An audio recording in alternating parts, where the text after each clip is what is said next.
우리는 지난 1년간 출애굽기와 함께 신앙 여정을 함께 걸어왔습니다. 출애굽기는 우리 모든 그리스도인들의 삶을 보여주고 있습니다.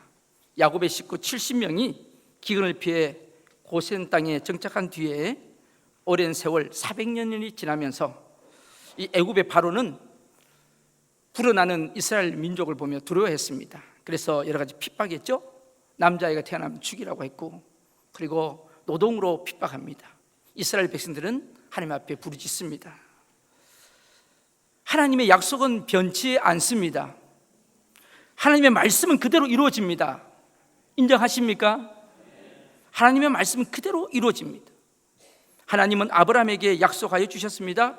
창세기 15장 13절 14절 말씀입니다. 우리 같이 한번 목격하겠습니다. 창세기 15장 13절 14절 시작. 여호와께서 아브라함에게 이르시되 너는 반드시 알라.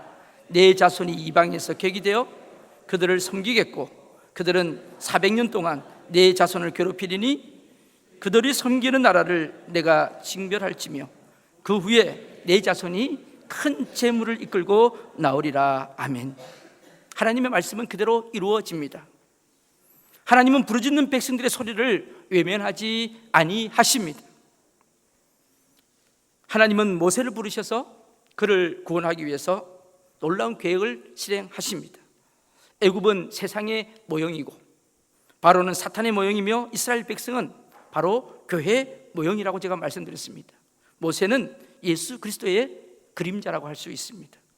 출애굽기 3장 7절 말씀입니다. 우리 같이 한번 읽겠습니다.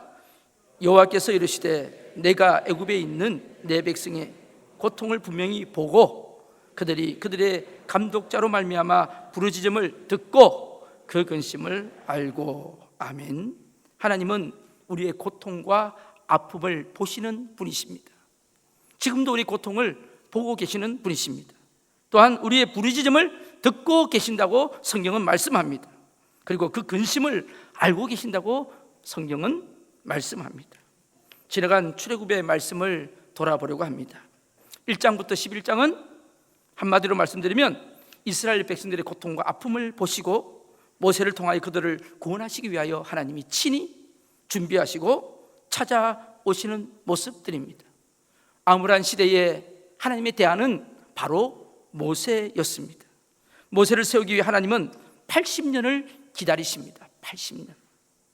40년은 왕궁을 통해서 40년은 광야를 통하여 하나님은 모세를 훈련시키십니다. 하나님의 사람은 그냥 만들어지는 것이 아니라고 생각합니다. 오늘 여러분 가정 속에 여러분 자녀들을 잘 키우시기를 바랍니다. 그저 그냥 일어난 인물은 없습니다. 모세는 광야대학 고난과를 수석으로 졸업합니다. 그 광야 40년을 아주 우수한 성적으로 졸업하면서 하나님의 부름을 받습니다. 오늘 이 아침에 예배드리는 여러분 중에서 광야의 훈련을 받으시는 분들이 있습니까? 잘 받으세요. 그리고 그 광야의 훈련을 잘 순종하며 받으세요. 하나님이 놀랍게 이루십니다. 12장은 여러분 오래돼서 좀 기억이 안 날지 모르겠지만 유월절 사건입니다. 어린 양의 피로 구원받는 유월절 사건을 우리에게 보여줍니다. 10가지 재앙 중에 마지막 재앙이죠. 장자의 죽음의 재앙을 이스라엘 백성들은 피하게 하십니다. 그게 바로 패스오버, 유월절 죽음을 넘어갔다. 바로 그 어린 양이 예수 그리스도이심을 우리는 압니다. 13장에서 드디어 출애굽의 역사가 일어납니다. 14장에서 우리는 홍해 사건을 목격했습니다. 이 홍해 사건은 어린 양의 피로 구원받은 자들이 하나님 앞에서 새로운 주인을 바꾸는 세례를 의미하게 됩니다. 여러분 오늘부터 우리가 세례가 시작되는데 세례 교육이 왜 받습니까? 세례를 왜 받습니까? 한마디로 세례는 주인을 바꾸는 것입니다. 지금까지 나의 삶이 내가 주인이었다면 이제는 나의 주인은 오직 하나님이시고 예수님인 것을 인정하고 그분 앞에 하나님의 자녀로 살아가기를 고백하는 그 시기 바로 세례 시기입니다. 그래서 이제는 나는 죽고 내 안에 예수 그리스도 사신다는 것을 고백하는 것이 바로 세례 아닙니까? 바로 이 홍해 사건은 내가 죽고 새롭게 태어나는 그 사건을 우리에게 보여주고 있습니다. 15장부터는 본격적인 광야 생활이 시작되지요. 마치 우리가 예수 믿고 세례는 받았지만 교회 생활을 하지만 여러 가지 어렵고 힘든 이 땅의 풍파를 겪게 되죠. 바로 그게 광야 생활입니다. 15장에서 우리는 수로 광야를 만나게 됩니다. 수로 광야. 수로 광야에서 어떤 사건이 벌어지죠? 마라의 쓴물 사건을 접하게 됩니다. 마라의 쓴물 사건은 우리에게 무엇을 말할까요? 이런 문제지요. 하나님, 요즘 너무나 큰 허탈감에 빠져 있습니다. 기도하고 계획하고 시도한 일인데 기대했던 결과를 얻지 못했습니다.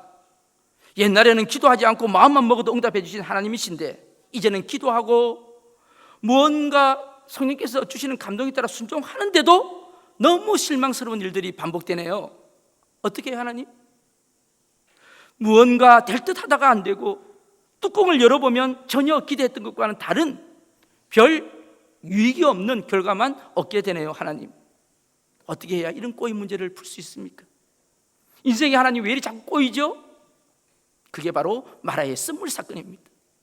오늘 이 아침에 내가 하나님 앞에 나와서 기도하면서 나의 문제가 내 뜻대로 되지 않고 자꾸 꼬이시는 분들이 계십니까? 마라의 쓴물을 만난 것입니다. 어떻게 해결하죠? 하나님은 그 물에 나무를 던지라고 말씀하십니다. 바로 이 나무가 십자가를 의미하는 것입니다. 우리 삶의 문제가 꼬일 때 우리는 바로 십자가 앞에서 해결을 받아야 할 줄로 압니다. 여러분, 삶의 문제가 꼬이십니까? 답답하십니까? 십자가 앞에 회개하며 돌아올 수 있는 은혜가 있기를 바랍니다. 십자가 앞에 나의 모든 것을 내려놓으시고 하나님의 사랑을 다시 한번 체험하는 시간이 되기를 간절히 축복합니다. 16장에 옵니다. 신광야를 지나게 됩니다. 먹을 게 떨어집니다. 애굽에서 나올 때 비상식량을 가져왔지만 이제 먹을 게 다 떨어져 가요. 걱정입니다. 광야입니다. 먹을 게 없습니다. 우리 힘으로는 구할 수가 없어요. 어떻게 해요? 장정만 60만 명, 전체 합하면 약 200만 명 되는 사람들이 굶어 죽을 판입니다. 경제 문제이죠. 하나님, 경제가 너무 어렵습니다. 이제는 아주 바닥을 치고 있습니다. 막막합니다. 있는 거 다 까먹고도 지금 길이 보이지 않습니다. 그래도 기본적인 생활은 해야 되는데 생계마저도 염려가 되는 상황까지 와 있습니다.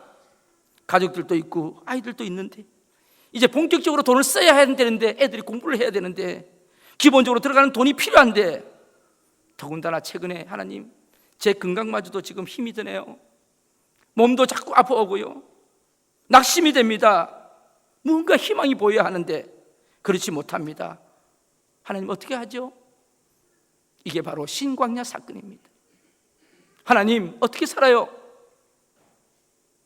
이 이국 땅에 이민 와가지고 돈은 다 떨어지고 어떻게 살아요? 이스라엘 백성들은 어떻게 해결합니까? 성경은 분명히 이야기합니다. 우리의 공급자가 하나님이신 것을 말씀합니다. 그분 말씀에 전적으로 순종하며 나아갑니다. 하나님 앞에 무릎 꿇고 부르짖으며 하나님의 뜻이 무엇인가를 그들은 알려고 합니다. 하나님의 응답이 떨어집니다. 만나를 내려주십니다. 누가 내려주십니까? 누가 만나를 내려주십니까? 하나님이 내려주십니다. 매일 만나를 거두라고 말씀하십니다. 일용할 양식을 구하라고 말씀하십니다. 안식일에는 일을 하지 말고 2배를 거둬놓으라고 말씀하십니다. 어떤 사람들은 욕심이 많아가지고 3일째 거둬놨다가 다 썩습니다. 사랑하는 성도 여러분, 하나님이 우리의 생사화복을 주관하시는 주인이 되십니다. 인정하십니까? 그렇게 인정하는 자에게 하나님은 하늘의 만나를 우리에게 먹여주십니다. 17장에서 우리는 러비딤 광야를 만나게 됩니다. 물이 떨어졌어요. 갈증이 납니다. 불평이 나옵니다. 이런 문제죠. 하나님, 인생이 참 무의미해졌습니다. 돈도 만져봤습니다. 명예도 얻어봤습니다. 성공이라고 하는 것도 해봤습니다. 그런데 모든 게 다 헛되다는 것을 실감합니다. 가족이 내 삶의 중요한 목표였는데 저 아이들이 나의 삶의 중요한 목표였는데 이제는 자식들도 내 기대와 관계없이 자기 길로 가네요. 인생이 이렇게 드라이한 것인 줄 제가 몰랐습니다. 신앙생활을 계속 해왔는데도 내 안의 갈증은 전혀 도움이 되지 않습니다. 주일마다 예배는 드려보는데, 답답해서 기도도 해보는데 내 안의 갈증은 전혀 풀어지지가 않습니다. 전에 기쁨을 주었던 일마저도 이제는 희미합니다. 성령도 눈에 안 들어옵니다. 기도해도 답답하고 봉사를 해도 기쁨이 없습니다. 어떻게 해야지 내 안에 있는 열정과 의미를 회복할 수 있겠습니까, 하나님? 이것이 러비딤 광야입니다. 오늘 이 아침에 러비딤 광야를 만나는 분들이 계십니까? 어떻게 하죠? 하나님 모세에게 어떻게 하라 그랬죠? 반석을 쳐서 생수가 나오라고 말씀하십니다. 성령의 충만함을 위한 부르짖는 기도가 있어야 한다는 말씀입니다. 사랑하는 성도 여러분, 그때야말로, 갈증을 일으킨 그때야말로 하나님 앞에 부르짖어야 할 시간인 줄로 믿습니다. 요즘 밤마다 저녁마다 저 촛불신문을 열어놔요. 불을 켜놓고 찬양을 틀어놓습니다. 답답하신 분들 와서 제가 울라고 말씀드렸잖아요. 그거는 좀 극한적인 표현이고 하나님 앞에 매달리라고 제가 문을 열어놓는 겁니다. 요즘 밤마다 오셔서 기도하시는 분들이 계십니다. 어떤 분은 마음이 답답하셨는지 9시가 넘어서 제 방문을 두드립니다. 목사님, 그래서 기도하시라고 촛불을 안내드렸는데 한 11시까지 기도하고 가시더라고요. 마음껏 울고 가시라고요. 사랑하는 성도 여러분, 답답하십니까? 갈증이 일어나십니까? 세상의 의욕과 삶의 의욕이 없으십니까? 그대로 잊지 마세요. 사탄이 틈탑니다. 자꾸 낭만케 합니다. 어저께 제 아들이요, 힘없는 전화가 왔어요. 아빠, 힘이 없어. 자기 엄마한테 전화를 한 거예요. 저는 가슴이 덜컹합니다. 애들이 갑자기 힘이 없는 전화가 오면 깜짝 놀라지 않습니까? 부모들이요. 또 무슨 일이 일어났나? 참 그게 부모 마음이 같아. 목소리 들어보면 알잖아요. 여러분 카톡 해보면 알아요. 카톡 해보면 문장에 따라서 달라져요. 그 기분에 따라서. 어떤 데는요 막 이 표시도 하고 뭐 히히히 하면은 그건 기분 좋은 날이야. 그런데 막 이 일자가 막 보이기 시작하면 이거는 심각한 일이 벌어지는 날 아닙니까? 알잖아요. 부모는요. 애가 어떻게 하는지 알아요. 그런데요, 힘이 없게 자기 엄마한테 전화를 해요. 저는 저쪽 방에서 안 듣는 것 같아서 듣고 있죠. 왜냐하면 아들아 하는 소리에 제가 귀가 탁 쫓고 들리는 거죠. 그런데요, 14학번 아이가 자살을 했다는 거예요. 자살을. 자기 학교 앞 자취방에서 자기 방에서 몇 번 잤던 아이인데 자살을 했다는 거예요. 목을 매달고요. 참 안타까웠습니다. 그래서 어저께 장례식 갔다 온다고 지방에 밤새도록 알바하고 새벽에 내려간다고. 그래서 자기 엄마 그러더라고. 너 운전할 때 조심해라. 잠 못 자고 운전하면 안 된다. 그랬더니 어저께 이제 거기 갔다가 한 2시간 자고 올라오는 길이라고 또 전화가 왔어요. 사랑하는 성도 여러분, 우리 인생의 삶이 만만치는 않은 것 같습니다. 그러나 죽을 것까지는 없지 않습니까? 러비딤 광야는 갈증이 나는 곳입니다. 물이 없습니다. 그러나 반석을 쳐서 생수를 내게 될 때 생수의 성령의 강이 우리 삶 속에 임할 줄로 믿습니다. 부르짖으세요. 이번 주에도 중보 기도가 있습니다. 여러분 오세요. 오셔서 하나님 앞에 마음껏 부르짖으세요. 그래야지 하나님이 우리 삶 속에 의욕을 주십니다. 우리 삶이 새로운 의욕을 가질 수가 있습니다. 17절 하반절에 보니까 아말렉을 만나네요. 인간관계입니다. 원수를 만납니다. 하나님, 그 원수 같은 인간 때문에 신앙생활을 못하겠어요. 나와 특별한 이해관계도 없는데 왜 그렇게 나를 힘들게 하는지, 도대체 믿음 생활을 할 수 없도록 방해하고 고통을 줍니다. 차라리 내가 교회를 떠나든지 그 인간 꼴보기 싫어서 아예 도망을 쳐야 할 것 같습니다. 내 신앙대로 살아보려고 하고 무언가 바르게 살아보려고 시도하는 것마다 시비 걸고 태클 걸고 나의 가는 길을 막고 있습니다. 하나님, 그 인간 안 보이는 곳에 그곳이 바로 내게 천국입니다. 내게 대한 좋지 않은 소문을 만들어서 내며 이야기하고 다닙니다. 있지도 않은 이야기를 지어내면서 하고 다닙니다. 하나님, 왜 그런 인간 심판하지 않습니까? 그게 바로 아말렉입니다. 여러분, 참 피곤한 거는요, 자기하고 상관없는 사람 같으면 안 보면 되는데 날마다 봐야 하는 게 문제죠. 이 원수 아말렉을 어떻게 합니까? 모세는 산 위로 올라갑니다. 아론과 홀을 데리고 같이 갑니다. 손을 들고 기도합니다. 하나님, 손을 들고 기도할 때는 이스라엘이 승리합니다. 팔이 아파 손을 내리면 아말렉이 이깁니다. 너무 팔이 아파서 혼자 할 수가 없어요. 그때 아론과 홀이 돌을 갖다 놓고 앉아서 한 팔씩 붙잡습니다. 무슨 의미입니까? 영적인 조력자를 찾으시라는 겁니다. 교회에서 힘들고 어려울 때 나와 함께 기도해 줄 수 있는 사람, 내 아픔을 이해해 줄 수 있는 사람을 만들라는 것이죠. 그게 바로 교회의 시작입니다. 여러분, 두세 사람이 내 이름으로 모이는 곳에 내가 너희와 함께 있을 것이다. 주님의 약속의 말씀입니다. 답답하시고 어렵고 힘들어도 그 사람을 보지 마시고 함께 기도하는 사람을 조력자, 영적인 조력자를 만들 때에 우리는 영적인 파트너를 만들 때에 영적으로 승리할 수 있을 줄로 믿습니다. 19장부터 24장 드디어 이제 신의 산으로 하나님 인도하시고 19장에서 위대한 언약을 체결하십니다. 저는 그렇게 생각합니다. 신약에 예수님이 이 땅에 인카네이션 한 것 다음으로 가장 중요한 체결이 바로 출애굽기 19장의 사건이다. 하나님이 이스라엘 백성들을 직접 만나시고 놀라운 언약을 체결하십니다. 출애굽기 19장 5절 6절 말씀입니다. 우리 같이 한번 보겠습니다. 출애굽기 19장 5절 6절. 세계가 다 내게 속하였나니 너희가 내 말을 잘 듣고 내 언약을 지키면 너희는 모든 민족 중에서 내 소유가 되겠고 너희가 내게 대하여 제사장 나라가 되며 너는 거룩한 백성이 되리라.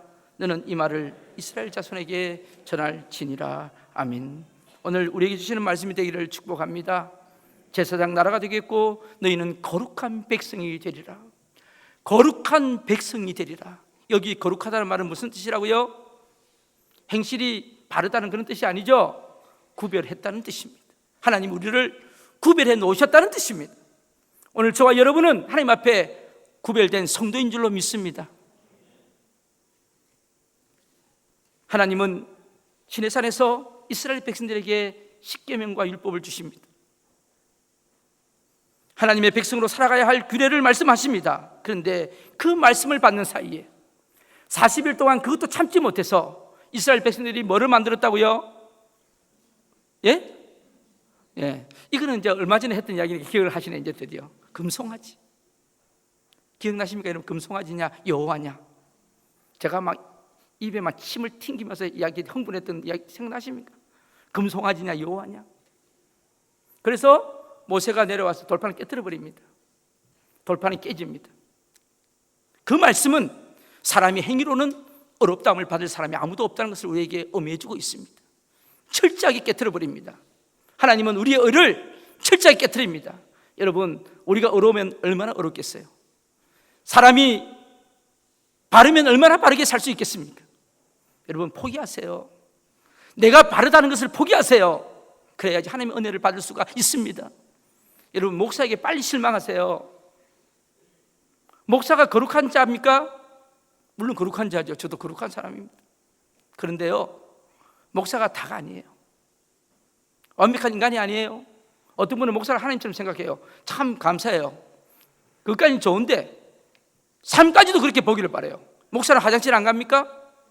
밥 안 먹나요? 화 안 내나요?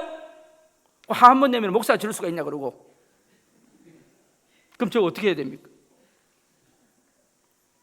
빨리 실망하세요.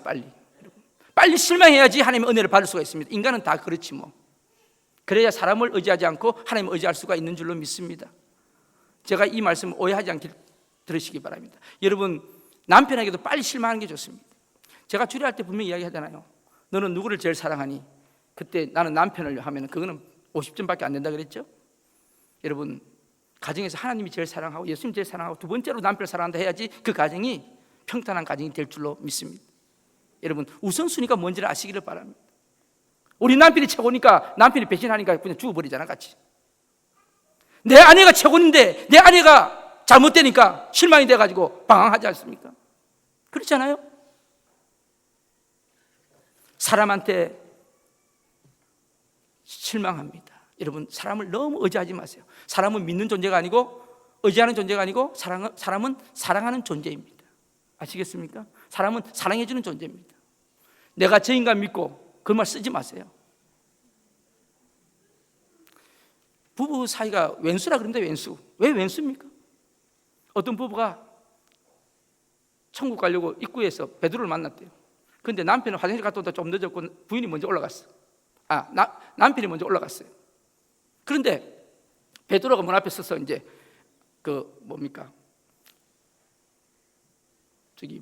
남편 보고요, 여기 천국 가려면 테스트를 한 가지 간단히 해야 되는데, 그래서 무슨 문제를 풀까? 코리아를 한국말 영어로 적으세요. 그랬더니 코리아. 그래서 남편이 코리아 적었더니 통과. 그런데 내가 지금 화장실 잠깐 갈 일이 있으니까 당신이 기다리는데 다음 사람이 오면 최대한으로 문제를 쉽게 내서 천국 갈 수 있도록 하라고 그렇게 했어요. 딱 보니까 자기 부인이 올라왔어. 부인이 왔어요. 남편이 문제를 냅니다. 자기는 코리아라고 쉽게 적어놓고 부인한테 뭐라 그런지 아십니까? 어떤 문제를 낸지 아세요?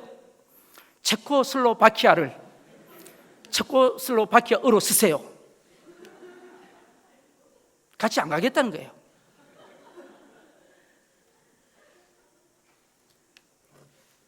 하나님의 사랑이 최고라는 것을 아시기를 바랍니다. 이제 드디어 하나님 돌판을 깨뜨리고 난 뒤에 모세에게 또 하나의 선물을 주시죠.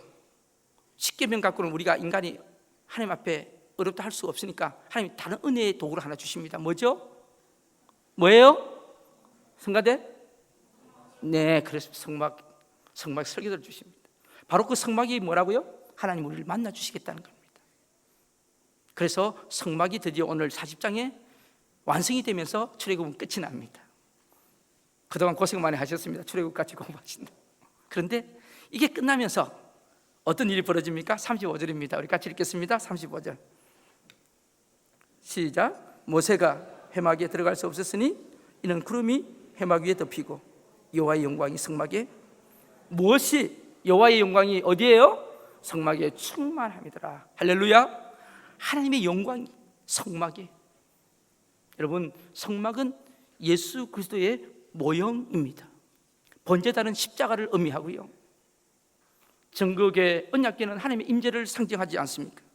근데 구약에는 하나님의 집인 성막을 짓게 하셔서 하나님이 먼저 사람에게 찾아오셨습니다. 그리고 만나 주시겠다고 말씀하십니다. 그게 은혜입니다. 그렇죠? 은혜가 뭐라고요? 하나님이 우리를 찾아오시는 게 은혜입니다. 그게 은혜예요. 오늘 여러분 은혜를 받으십니까? 하나님이 우리를 찾아오신 게 은혜예요. 믿음이 뭐예요? 믿음이 그 은혜에 하나님의 응답하는 게 저는 믿음이라고 생각합니다. 하나님 아멘, 아멘으로 받는 그게 믿음이에요. 복음이 뭐예요? 복음이요? 복음은 우리가 아멘으로 응답할 때까지 하나님이 기다리시면서 주시는 그 선물이 바로 복음이에요. 복음. 여러분, 성막이 완성되어서 이제는 하나님이 찾아오셔서 영광이 가득하다 그랬어요. 신약에는요, 하나님이 사람의 몸을 직접 입고 이 땅에 오셨어요. 누구세요? 예수 그리스도십니다. 그래서 구약에서는 하나님의 임재를 어떻게 느꼈어요? 성막으로 가면 됩니다. 거기 가서 그냥 못 가죠? 뭐를 가져가요? 양이나 소나 제물을 가져가야 됩니다. 그래서 피를 뿌려서 바르고 대제사장이 1년에 한 번 들어가서 하나님과의 만남의 시간을 가지죠. 신약은요? 신약은 어떻게 하나님의 임재를 느끼죠? 하나님이 인간의 몸을 직접 오신 예수님이라면 우리가 어떻게 해요? 계시록 3장 20절 말씀 보시겠습니다. 계시록 3장 20절 같이 읽겠습니다. 시작. 볼지어다 내가 문 밖에 서서 두드리노니 누구든지 내 음성을 듣고 문을 열면 내가 그에게로 들어가 그로 더불어 먹고 그는 나로 더불어 먹으리라. 볼지어다 내가 문 밖에 서서, 내가 누구죠? 예수님이 문 밖에 서서, 어느 문요? 마음의 문, 우리 마음의 문을 두드리노니 누구든지 예수님의 음성을 듣고 내가 마음의 문을 열면 주님은 나에게로 들어와서 우리와 함께 더불어 먹고 마시라고 말씀하십니다. 이게 주님의 임재를, 하나님의 임재를 경험하는 방법입니다. 저는 하나님의 임재를 보면서 신약 요한복음 1장 14절 말씀이 생각이 납니다. 말씀이 육신이 되어 우리 가운데 거하심에 장막을 치심에 우리가 그 영광을 보니 아버지의 독생자의 영광이요 은혜와 진리가 충만하더라. 여러분, 오늘 이 시간에 성령님께서 이 시간에 우리와 함께 계십니다. 그리스도의 영이 이 자리에 함께 계시면서 하나님의 영광의 임재를 우리에게 보여주고 있습니다. 저는 참 감사한 길은 여러분, 오늘 이 아침에 여러분이 이 자리에 앉으셔서 예배 드리는 것보다 더 큰 하나님의 임재를 경험하는 방법이 없기 때문에, 이 예배하는 것이 최상의 우리가 하나님의 들을 수 있는 서비스이기 때문에 여러분, 이 자리가 귀한 줄로 믿습니다. 여러분, 최고의 지금 길을 여러분 택하시는 겁니다. 예배는 우리의 모든 삶을 살릴 수가 있는 것입니다.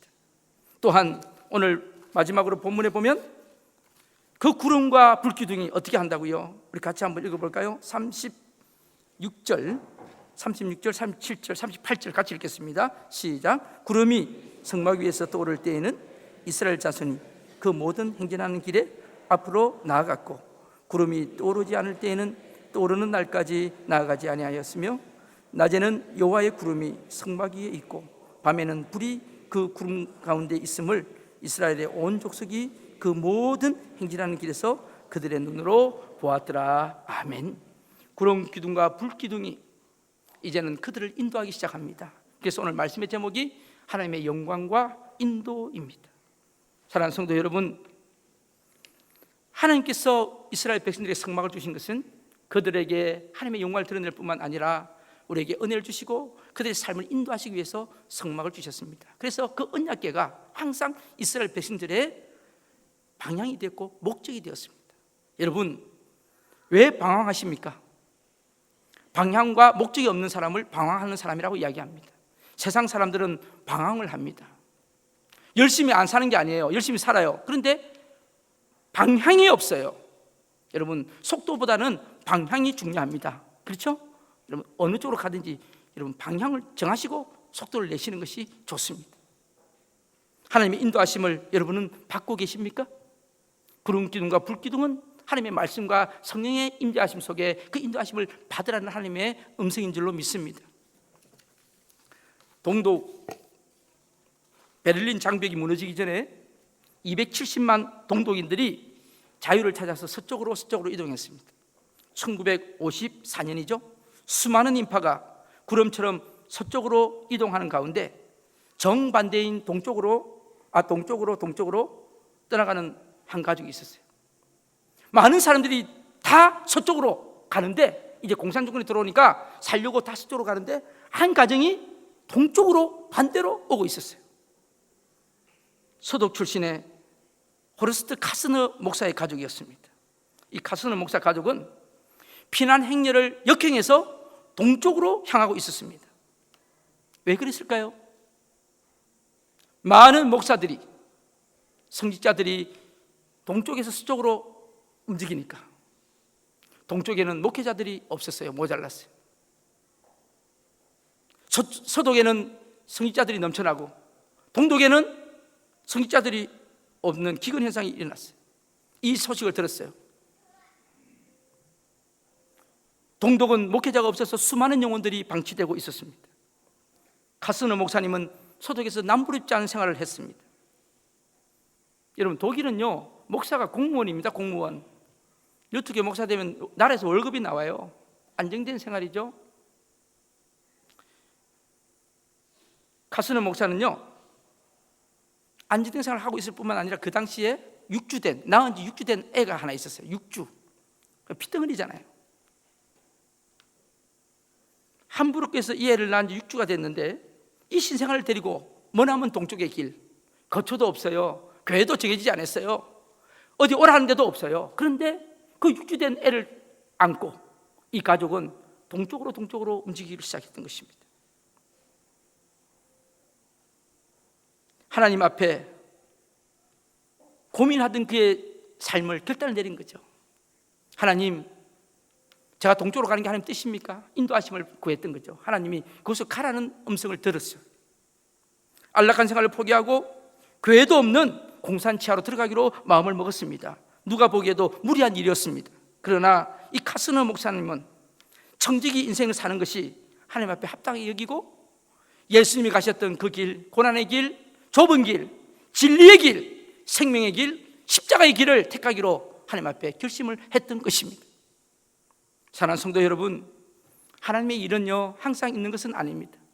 여러분, 기회가 왔을 때 순종하며 받으세요. 내일은 우리 시간 아니에요. 오늘만 우리 시간이에요. 어제는 우리 시간 아니에요. 이미 지나간 시간이에요. 제가 말씀드렸잖아요. 어제는 유효기간이 지난 어음이고 내일은 아직 도래하지 못한 것이고 오늘이 현찰이라고요. 여러분, 오늘 하루가 이 프레젠트가 바로 우리에게 주신 선물입니다. 내일은 우리 시간 아니에요. 내일은 하나님의 것입니다. 어떻게 될지 모릅니다. 오늘 이 카스르 목사님은 내일 일을 하나님께 맡기고 이제 동독으로 갔습니다. 그런데 놀라운 역사가 그 다음에 펼쳐졌습니다. 당시 아버지 품에 안겨 동쪽으로 갔던 목회자의 딸, 이 6주 된 딸이 아버지의 그 철저한 신앙생활 가운데 교육을 받으며 양육받으며 자랐습니다.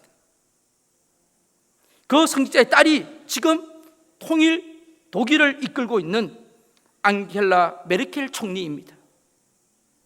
한 시대의 사명자는 하나님의 특별한 경륜으로 양육으로 성숙되어지는 줄로 믿습니다. 여러분, 성경을 보세요. 모세의 과정을 보세요. 요셉의 과정을 보세요. 다니엘의 과정을 보세요. 아브라함을 보세요. 여러분, 자녀들 잘 키우시기를 바랍니다. 저는 우리 자녀들이요, 지금 이 세대들이 앞으로 10년, 20년 있으면 정체성이 흩어질 것입니다. 말은 영어를 쓰고 생김새는 한국인이고 생각은 뉴질랜드인이고, 여러분, 정체성이 분명히 일어날 것입니다. 여러분, 자녀들에게 한국말을 똑바로 잘 가르치시기를 바랍니다. 이 언어가 안 되면은요 정체성이 없으시더라고요. 그래서 제 소망은 우리 애프터스쿨에 이 한국어 교실도 반드시 있어야 되겠다. 그리고 이 애프터스쿨을 통해서 우리 아이들에게 신앙 훈련도 앞으로 있어야 되겠다. 지금은 여의치 않아서 지금 저희들이 예능 교육만 하고 있는데 앞으로 이제 우리가 제도적으로 좀 개선되면 우리 교회를 통하여서 이런 일들을 서쪽 지역에서 우리는 해야 되겠다 생각합니다. 여러분, 많이 기도해 주시고요, 이런 비전에 함께 동참해 주시기를 간절히 바랍니다.